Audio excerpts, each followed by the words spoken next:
नमस्कार, मैं हूं पंकज कुमार। आप देख रहे हैं टीम टीएसपी। इस वक्त हमारे साथ धरियावत से विधायक थावरचंद डामोर जुड़ चुके हैं, जो कि देवली उनियारा में उपस्थित हैं इस वक्त, और देवली उनियारा जाकर स्थिति का जायजा लिया है, लोगों से मिले हैं, क्या कुछ उन्होंने वहां पर देखा, चलिए जानते हैं उनसे। वहां के जो लोग हैं उन्होंने आपको क्या बताया, क्या कुछ बातचीत हुई आपकी उनके साथ में?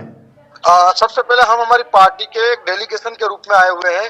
हमारे साथ में राष्ट्रीय प्रवक्ता जितेंद्र जी और हमारे राष्ट्रीय सदस्य कांति भाई आदिवासी भी हैं। ठीक है। साथ में विधायक बागीदोरा से मेरे साथी जय कृष्ण भाई भी है और मध्य प्रदेश से कमलेश्वर डोडियार जी भी है। ठीक है साहब। हम लोग यहाँ आए, हम लोग भारत आदिवासी पार्टी जो गरीब शोषित वंचितों की आवाज है, जो हमेशा जो जुल्म शोषण अत्याचार के खिलाफ लड़ती आई है, तो जब यहाँ की घटना सोचते हैं तो हमारे कलेजे कांप उठते हैं कि किस तरीके की घटनाएं आज की सरकारों के समय देखने को मिल रही है।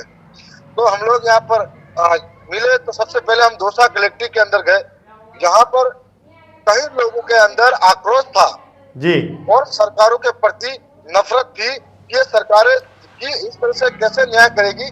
उठती हुई आवाज जो लोकतंत्र में उसको दबाने के लिए ये दमनकारी नीतियां अपनाएगी तो कैसे चलेगा, आखिर वो लोग किसकी और आशा लेकर बैठेंगे। और उसके बाद में हम लालसोट आए, लालसोट उपखंड कार्यालय पे हमने हमारा ये बात रखी है। साथ में आगे हम लोग माधेपुर की ओर बढ़ रहे हैं। अभी कैसा माहौल है वहां पर? क्या तनावपूर्ण स्थिति है या फिर अभी सामान्य हो चुके हैं हालात? नहीं, लोग अलग अलग हिस्सों में, अलग अलग उपखंड कार्यालयों में और सभी जगह जिला मुख्यालयों पर ज्ञापन दे रहे हैं। सारे लोग एकजुट हो रहे हैं और एकजुट होकर सरकारों के खिलाफ ये कह रहे हैं कि सरकारों का फैसला गलत था, लोगों को मुआवजा मिलना चाहिए। और साथ में इन फैसलों के साथ में जो प्रशासनिक लोग थे, जिन्होंने जो पुलिसकर्मी हो, फिर कलेक्टर हो या एसडीएम हो, अगर गलत है तो न्यायिक जांच होनी चाहिए और एक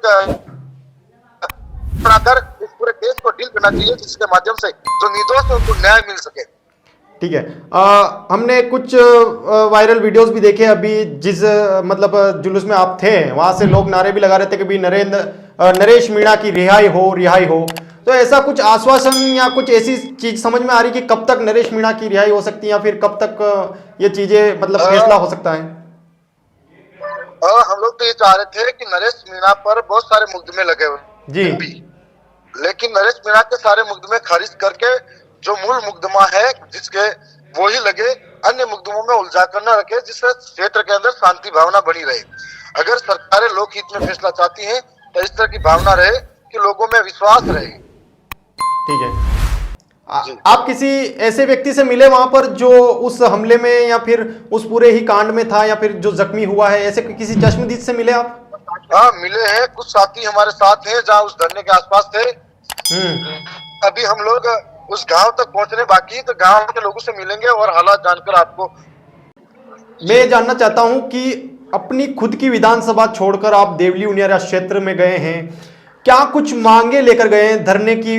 मतलब आपका जो एक जुलूस था उसके साथ भी वीडियोस नजर आ रहे हैं, आप लोगों को वहां संबोधित करते हुए दिखाई दे रहे हैं। आपने देखा होगा देवली उनियारा के अंदर निर्दलीय प्रत्याशी द्वारा एक प्रोटेस्ट किया जा रहा था, वहां के लोगों द्वारा वोट का बहिष्कार करने को लेकर। और मैंने सुना था कि वहां पर आज भी मूलभूत सुविधाओं का अभाव है, वो लोग कब से पूर्व में भी सरकारों के खिलाफ लड़ रहे हैं।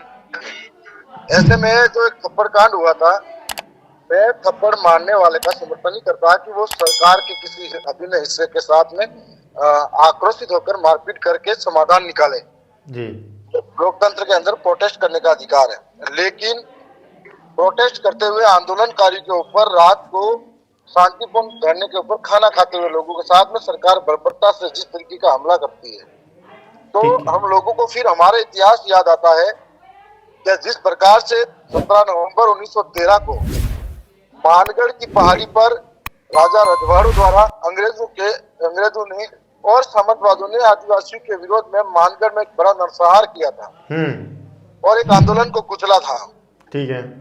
उसी प्रकार से 1922 में फिर रजवाड़ों और अंग्रेजों ने अपने हितों के लिए ईडर रियासत के इलाके में पाल छित्रिया और सिरोही रियासत में लीलूड़ी बल्ली जो नरसंहार कराया था जी, तब हजारों आदिवासी शहीद हुए थे। और ठीक उसके बाद में जब लोकतंत्र स्थापित हुआ, लोकतंत्र के अंदर भी हम लोगों को एक उम्मीद थी कि जो मूल मालिक आदिवासी है विस्थापित होता रहा, वो अपने हक के लिए आवाज बुलंद कर रहा था। दक्षिणी राजस्थान के अंदर नौजवान लामबंद हो रहे थे। ऐसे वक्त में पिछले समय में आपने देखा होगा काकी डोंगरी के अंदर एक बहुत बड़ा उपद्रव हुआ था। ठीक है। पुलिस प्रशासन ने गाड़ी जलाई, तोड़फोड़ करी और 7,000 से ज्यादा बिलों पर 80 से ज्यादा FIR दर्ज हुई थी। ठीक है, वो दंश हम जो जेल ही रहे थे और पूर्वी राजस्थान के आदिवासियों के साथ में, यहाँ के मेणा भाई के साथ में, गुज्जर भाई के साथ में एक बहुत बड़ा जो जागरूकता के साथ में आंदोलन बढ़ रहा था, उसको कुचलने के लिए उन्हें प्रोटेस्ट करने वाले शांतिपूर्ण लोगों के साथ में इस तरीके का हमला होता है सरकारों द्वारा। तो हम लोग ये चाह रहे थे कि कांग्रेस और भाजपा हमारी ठीक उसी तरह की दुश्मन है जो पहले आजादी से पहले राजा रजवाड़े और अंग्रेज थे। हम लोग इस घटना के साथ में सरकार की कड़ी निंदा करते हैं और हम लोग ये चाह रहे हैं कि उपद्रव के अंदर कहीं बच्चे भी घायल हुए, कहीं महिलाएं भी घायल हुई है, कहीं घरों में आगजनी हुई है, तोड़फोड़ हुई है, कहीं का चारा जला है, पशु घायल हुए हैं। और तमाम किसी के लोग जो बेकसूर है उनको न्याय मिले। ठीक जो है। लोग दोषी है, प्रशासन के लोग हैं जिनका फैसला गलत था, यदि नरेश मीणा गलत था उसको एक दिन बाद भी उठाया गया था, अरेस्ट किया जा सकता था, 2 दिन बाद भी। तो आपका ये कहना है कि अगर नरेश मीणा गलत थे तो 1 या 2 दिन बाद गिरफ्तार कर लिया जाता जब माहौल ठंडा हो जाता है ना, उसी समय जो ये एक्शन लिया गया उसी की वजह से ये सारा जो फसाद फैला या फिर कह लीजिए नुकसान जो हुआ है, ये उसके लिए मतलब कानून का तुरंत प्रभाव से वहां पर एक्शन लेना, आप इसको जिम्मेदार ठहराते हैं?